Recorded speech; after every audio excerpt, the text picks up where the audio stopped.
Welcome back to the channel. In today's video, we are going over my top 25 films of 2025. Now, if you've ever seen any of my videos on the channel, especially these type of countdown videos, you might notice that I tend to ramble a little bit, so don't worry, I'm not going to ramble too much on all of these, especially, don't see 25 and think I'm doing 5 minutes on each one. Everything 11 through 25, we're just going to kind of speed run as kind of an honorable mention segment. I just thought it would be fun to do 25 for 2025. And then once we get to that top 10, we'll do a little bit more discussion on these films, and honestly, I might even keep that a little bit kind of brief too, because you might notice that there's a lot of these films I've already talked about multiple times on my channel. Without further ado, let's just jump straight into that ranking. Number 25, Friendship. Tim Robinson and Paul Rudd have amazing chemistry and carry the film through its absurd Tim Robinson-style humorous script. The ending is abrupt and may not be for everyone, but it's one of my favorite endings of the year. Number 24, The Life of Chuck. There's a lot about this movie that I like, so I really want to love it, but it just doesn't quite come all the way together for me. I almost feel like the first act could have been its own film, with the second and third act also being its own beautiful film, and maybe that would have worked better for me. Number 23, The Testament of Ann Lee. Amanda Seyfried is great in everything she does, but she is incredible here. I was definitely surprised by how well the music worked for me, and was moved by the beauty of the prayers.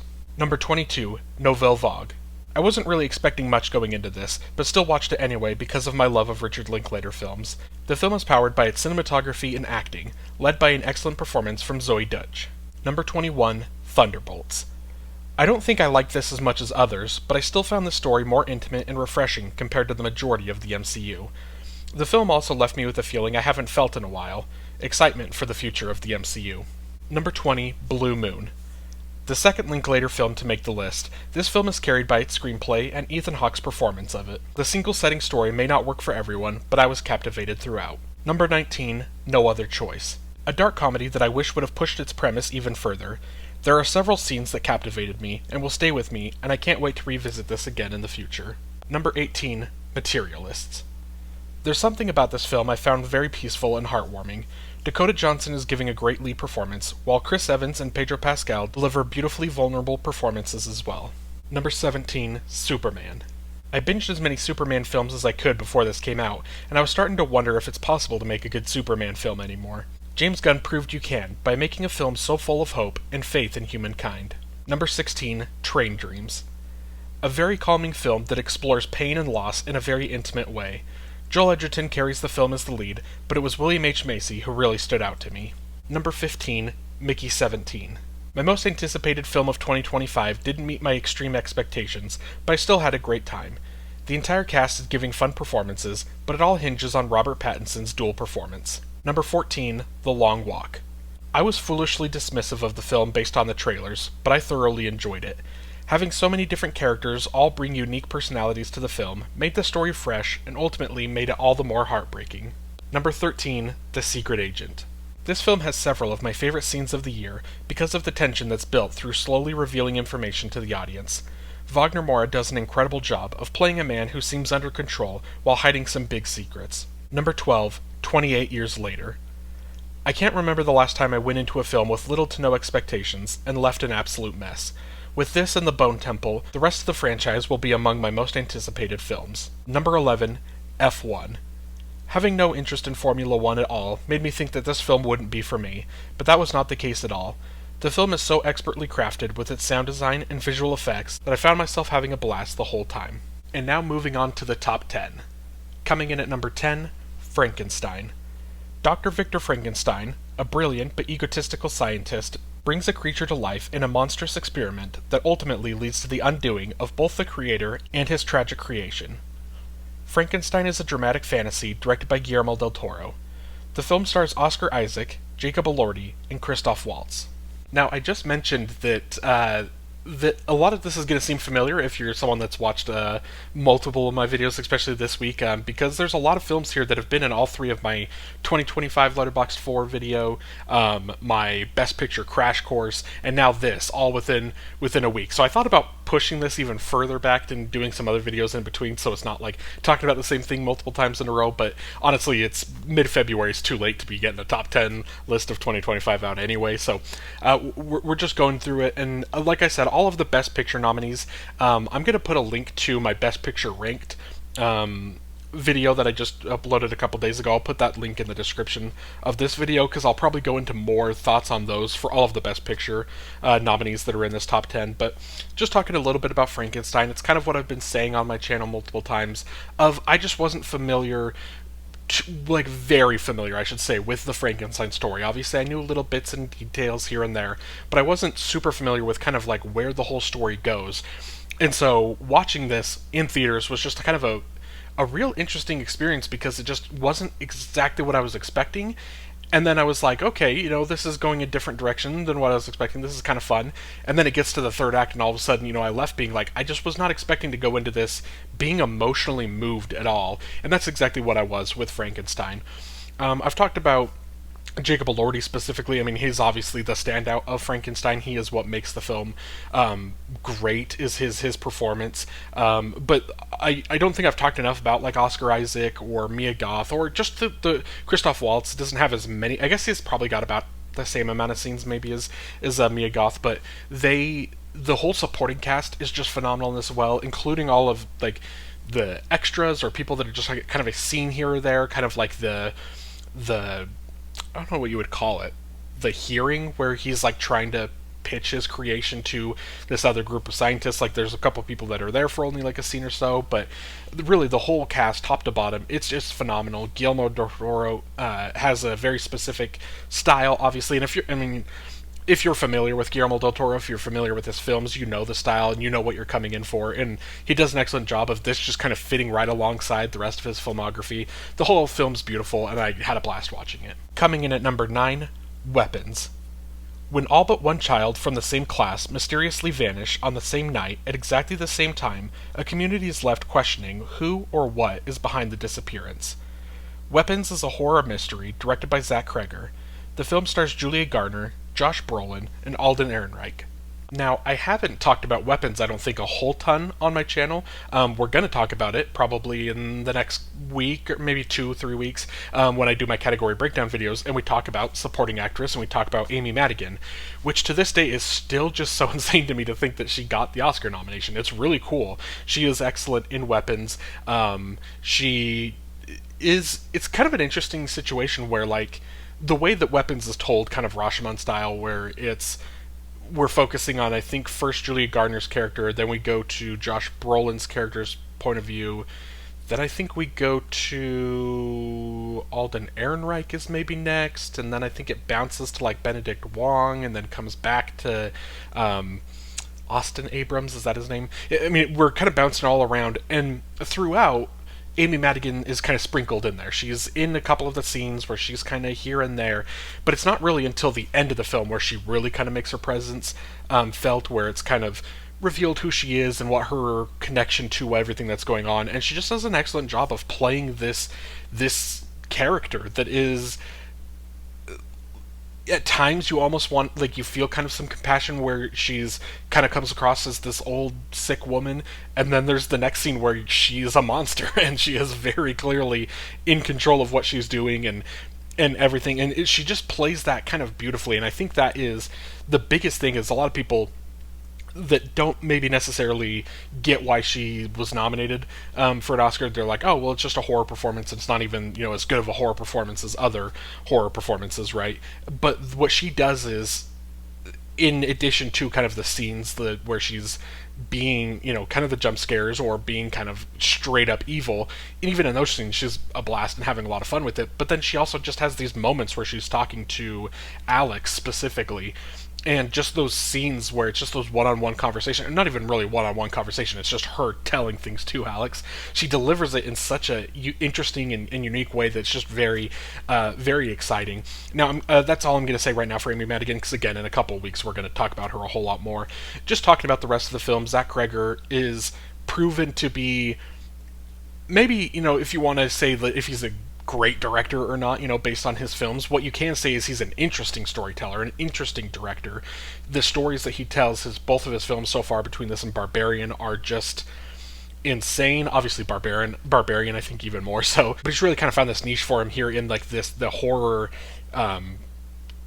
world, and kind of telling these stories. He's if anything, if whether you think it's good or bad or whatever, like you have to admit that he is interesting, especially the way that he tells the stories as well. Because Barbarian also was kind of told in a unique structure.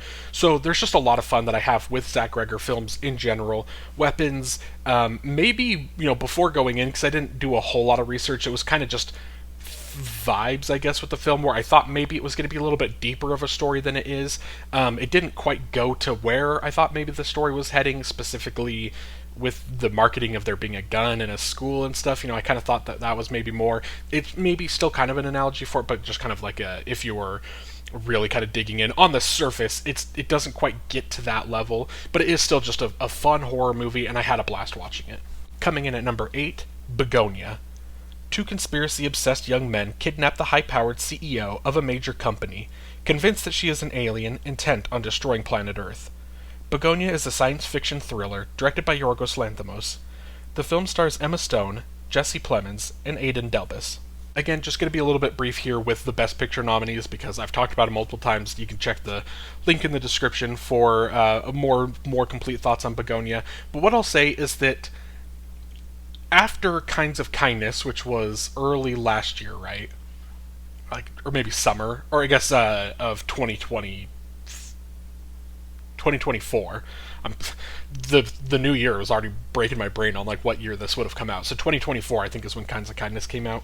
And I think after that, I was kind of ready for Yorgos Lanthimos and Emma Stone, and Jesse Plemons has been in a couple of them too. I was kind of ready for them to maybe try something different. Emma to work with more directors, Yorgos to tell different stories with different actresses, and then they come right back with Begonia, and I'm back in on that trio of Lanthimos, Stone, and Plemons. Just continue making movies together. They clearly have a great working relationship, great chemistry in filmmaking, and it really comes across here in Begonia. It's a film that is really kind of seems like on the surface maybe it shouldn't work because it's a film built around a mystery.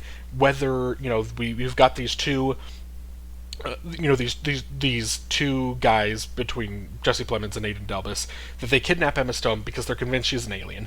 So then it feels like the entire story revolves around, is Emma Stone an alien?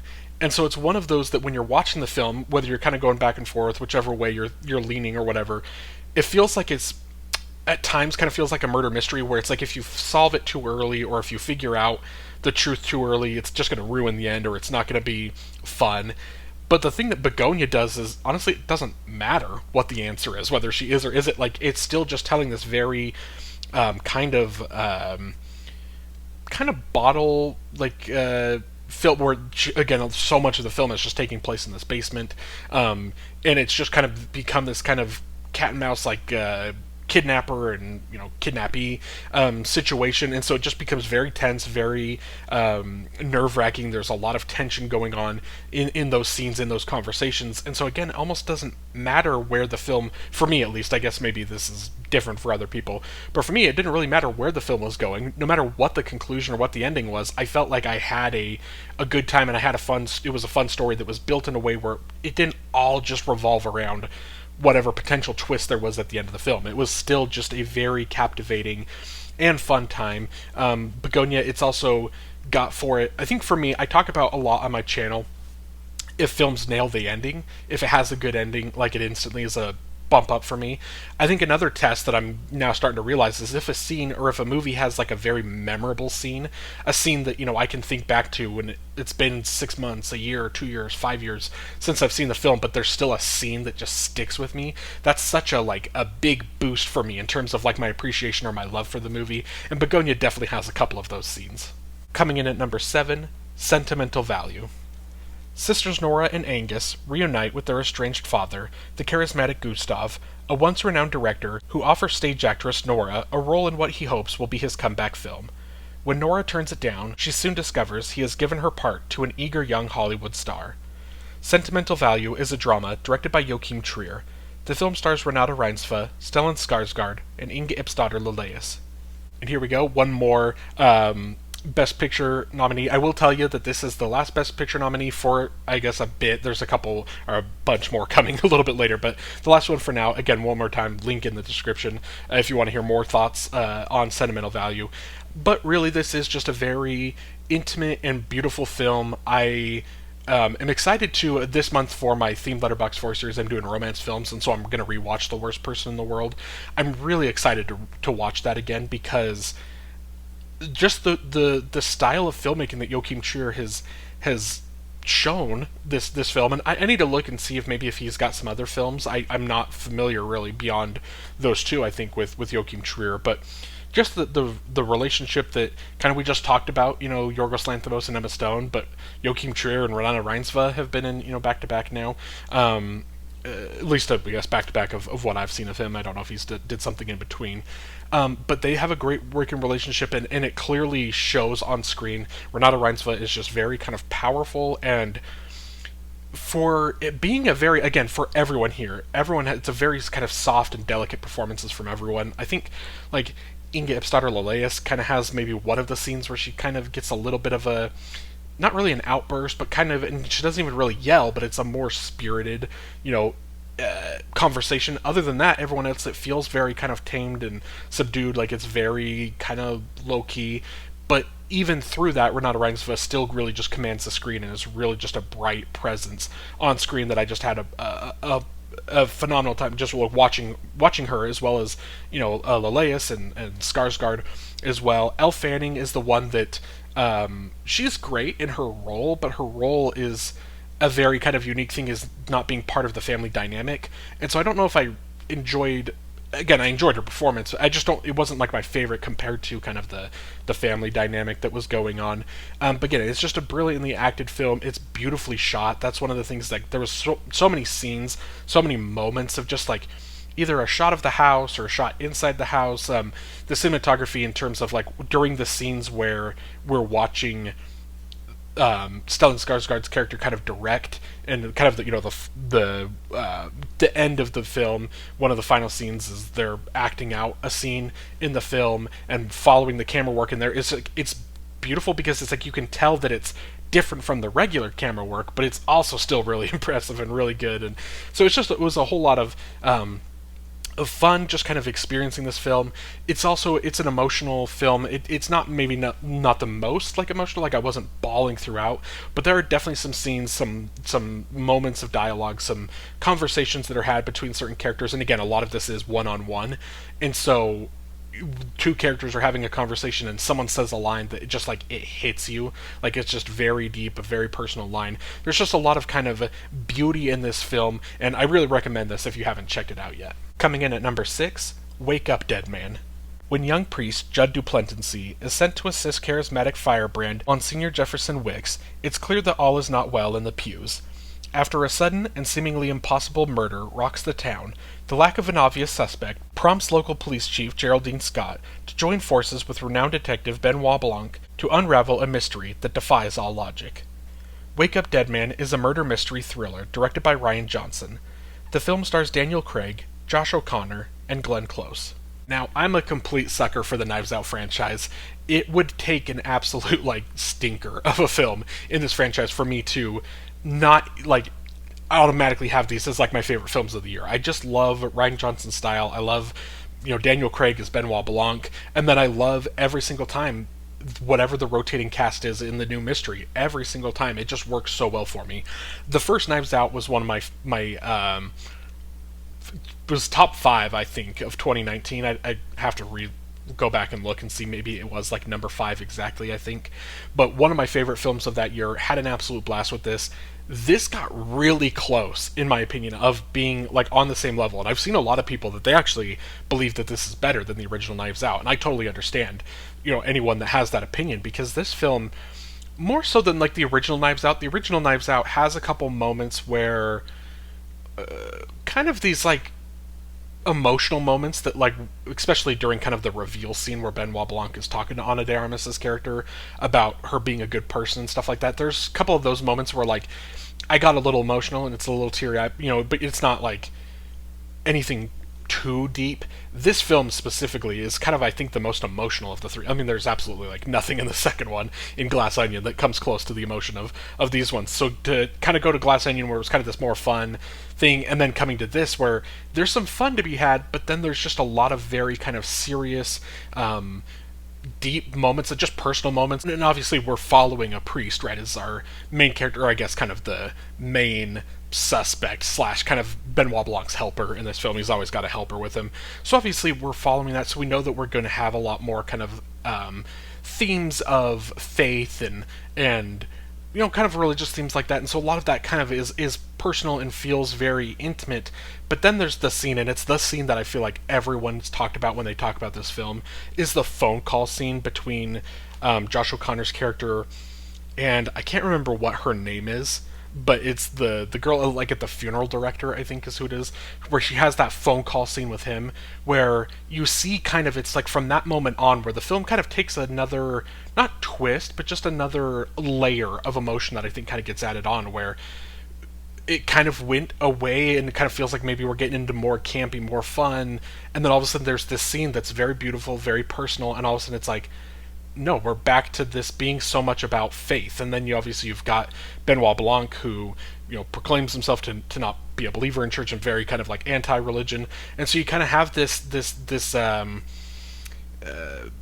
kind of back and forth, or just kind of like the mixture of the two that I think creates just very personal and very satisfying kind of situations and conversations. And no matter what your feelings are with faith, like this isn't like some ultra religious film, but it does play on those themes a lot, to where it's like almost no matter what your opinion of religion is, you're going to find some emotion and you're going to find some beauty, and you're going to find a lot in this film that is just makes it very like a beautiful film, but also just makes it something completely different than what I was expecting. You kind of had the first movie that is, again, kind of has a couple moments with Ana de Armas' character that get a little emotional, but for the most part it's fun. And then Glass Onion, it's fun, like that's kind of the vibe that they're going with. And all of a sudden this one, it's a little more somber and a little more just intimate and personal. And I just think that was a very fun decision to make. Again, I absolutely love the Knives Out franchise, and no matter where it goes from here, I think initially the deal with Netflix was to only have 2 sequels, but I can't imagine stopping at this point. As long as Rian Johnson and Benoit Blanc want to keep making them, I think they'll keep making them, because it's gonna get viewers on Netflix, or hopefully maybe the Netflix deal's done and they can get them back into theaters for a little bit longer. But just whenever the next entry in the franchise comes out, it's going to be highly anticipated, and I know I'll love it. Coming in at number 5, Sorry Baby. Agnes feels stuck. Unlike her best friend, Liddy, who moved to New York and is now expecting a baby, Agnes still lives in the New England house they once shared as graduate students, now working as a professor at her alma mater. A bad thing happened to Agnes a few years ago, and since then, despite her best efforts, life hasn't gotten back on track. Sorry Baby is a comedic drama directed by Eva Victor. The film stars Eva Victor, Naomi Ackie, and Louis Cancelmi.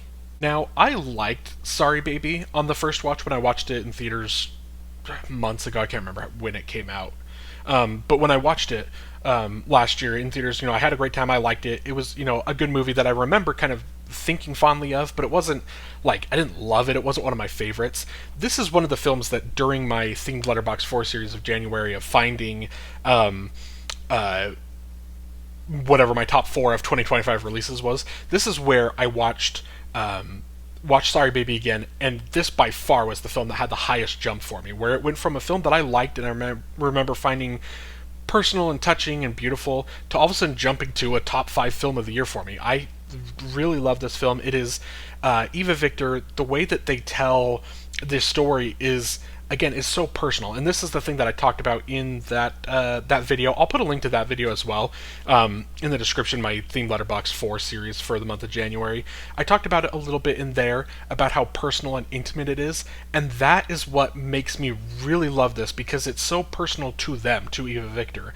The way that they tell some of these scenes, or have wrote some of these scenes, and have the moments of kind of like subtle beauty, like things that are just the scene where she's doing jury duty, and they're writing down, and the form comes in. It's like select your gender or whatever, and they select female, and then kind of like pause and then switch and go to, I think it's non-binary, I think is what it says, or other, I think is what they select, and kind of showing that it's this character who is discovering themselves and discovering who they are. And so it's this film that feels, again, personal to Eva Victor. And then I'm not going to talk about it, but or say exactly what it is, but there is the description of the film says a quote bad thing happens, and the discussions and the results or the event, like everything that comes around this bad thing, to me is told in like a refreshing way that is again a very personal. I don't know how much of this film is like real experiences for Eva Victor, or if it's just kind of a completely fictional story. But some of the way that some of the discussions that are had, or some of the questions of like, oh well, why didn't you do this as a result of what happened to you, and the answer of always just kind of, well, I didn't want this. Again, I don't want to exactly say what's happening. I want you to not really spoil the film for you. But there's just kind of the things that just feel like it goes against what, a film like this might be about. You might watch this film, you might have the event, and then you're like, oh, I know where this film's going.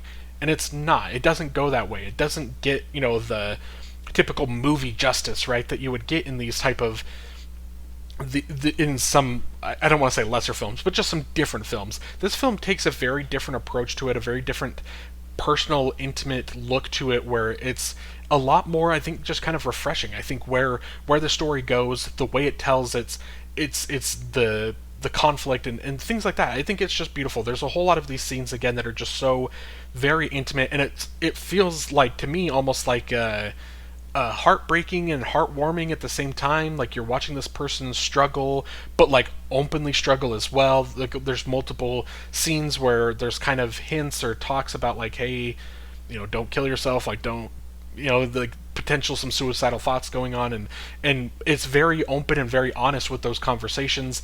The end of the film, the final conversation at the end, is just a beautiful final moment to this film that kind of capsulates or captures everything in this film of being told from just kind of a different perspective than how this story might have been told by other filmmakers. Again, I feel like it's very personal, it's very intimate to Eva director, and their vision really just kind of floored me with this film. Coming in at number 4, Marty Supreme. Marty Mauser, a young man with a dream no one respects, goes to hell and back in pursuit of greatness. Marty Supreme is a sports drama directed by Josh Safdie. The film stars Timothée Chalamet, Gwyneth Paltrow, and Odessa A'zion. Now, once we get to the top 4, I'm going to be very brief with these, because if you've seen, and again, I have that link in the description, my themed Letterboxd 4 series. These are the top 4. These are those 4 films I talked about in great detail in that video, so that link will be in the description. Those ones, definitely click on that link, because you're going to get my full, 7-8 minute thoughts on all of these, as opposed to this, 2-3 minute kind of rush here. So we're going to be very brief with these. Marty Supreme, it's a whole lot of fun. It's a blast. I don't know if, I guess I should say, I know for a fact this film isn't going to be for everyone, because I know people have different kind of preferences in terms of, these films that are just wall-to-wall anxiety inducing and crazy stuff's happening, and it's a story that almost doesn't feel like it's being told in like a traditional rising action climax fall, like it doesn't feel like it's following that. Instead of, it's just like this happens, this happens, this happens, this happens, and it just keeps building and building and building until it all crashes, right? Like, that's kind of the way the story is told. And so I get that story type of storytelling isn't for everyone. It works so well for me. Timothée Chalamet, he's going to be a worthy Oscar winner if he goes on to win. I think he will, but he's in a very competitive category. There's some other categories where we can definitively say already, right, that some people already have their categories locked up. I don't know for sure if Timothée Chalamet has it locked up, and again, we'll talk about those category breakdowns, and specifically Best Actor will be in a couple weeks from now, where we'll kind of really dive into that a little bit more. But honestly, he's giving such a phenomenal performance. He would be such a worthy winner. The whole film, to me, it's a blast. It's not necessarily told in the way that I think some people interpret the film, in a sense that they're like, oh, I can't root for this character. For me personally, I don't think you have to still enjoy it being a fun and high energy type of film. And again, it's not always for everyone, so this is one that maybe, of my top 10, this is the one that maybe I wouldn't recommend the hardest to everyone, just because, again, I don't know what your tastes are in these type of films, but for me, I absolutely love it. Coming in at number 3, One Battle After Another.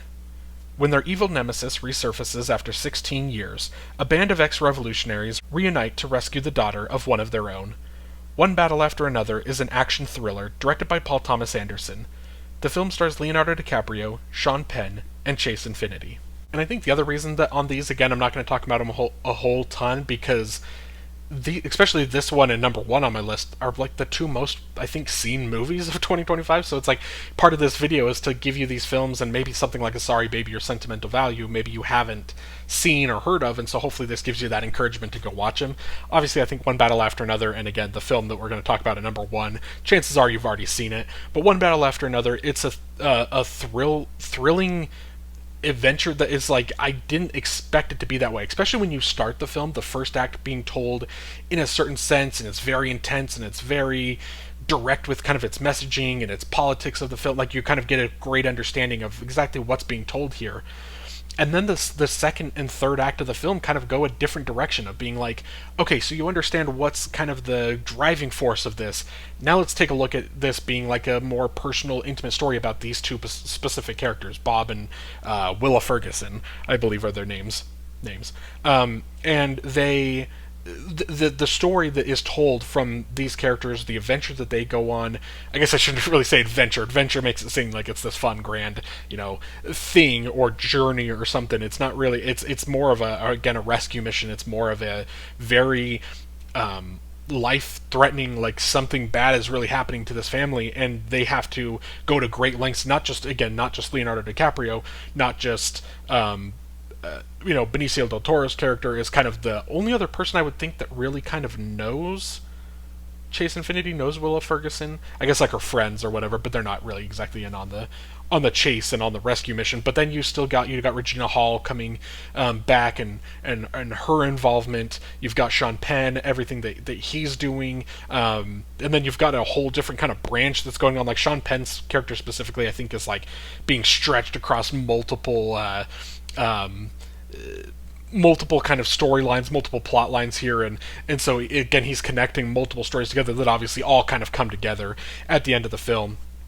But again, there's just a lot that is happening in this film, and it's just I remember just kind of being shocked at how like nervous and intense I was. It's almost like Marty Supreme. I went in knowing that was going to be crazy. I knew there was going to be uncut gems level energy of just like nonstop things happening. One Battle After Another, there are stretches where that's kind of happening to our characters, where it is just a lot of stuff is happening very rapidly, very quickly, and it just creates such an intense viewing experience that was just different than what I was expecting going into this. And so that's why I had a lot of fun with this. Paul Thomas Anderson, I talked about with Timothée Chalamet, I talked about how for Best Actor there's maybe not completely wrapped up. Paul Thomas Anderson for Best Director does feel wrapped up in such a intense, like, there's a lot of great directors in that. Paul Thomas Anderson might not be my favorite in the category, but it's hard to deny that he's like the best in the like, he obviously everything he's doing with this film is impressive. And so again, this is just, it's a blast. If by chance you haven't seen it, definitely see it. Coming in at number 2,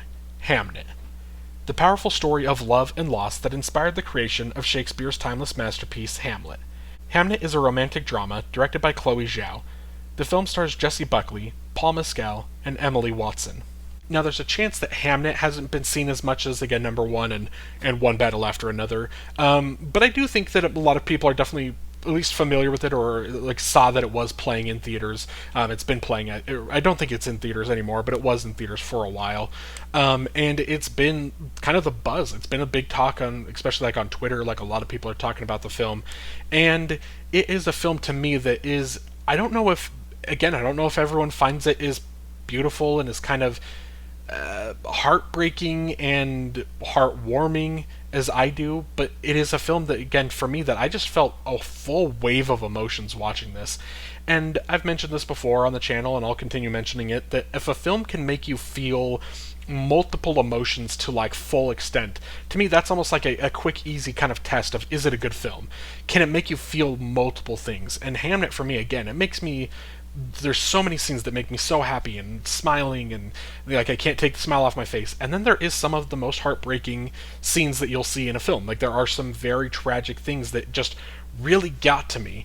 And so for me, it was just a film where I felt like going through the ringer with it, where it's almost like feeling the love and the loss and the acceptance of loss, like feeling all of these emotions all put together in a 2-ish hour film. I don't know exactly how long it is. I think it's a little short. of 2 hours, but feeling all of those emotions, feeling everything in this story, is just very beautiful to me. And so again, I don't know if Hamnet is this high for a lot of people, but for me, it was so clearly one of my top 2 films of the year.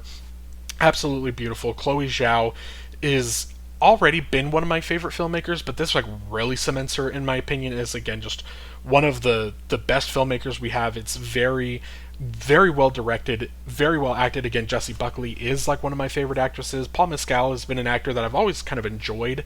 I've never gotten to that level where like I say that I'm one of my favorites, but he just might be. Like, he is phenomenal in this.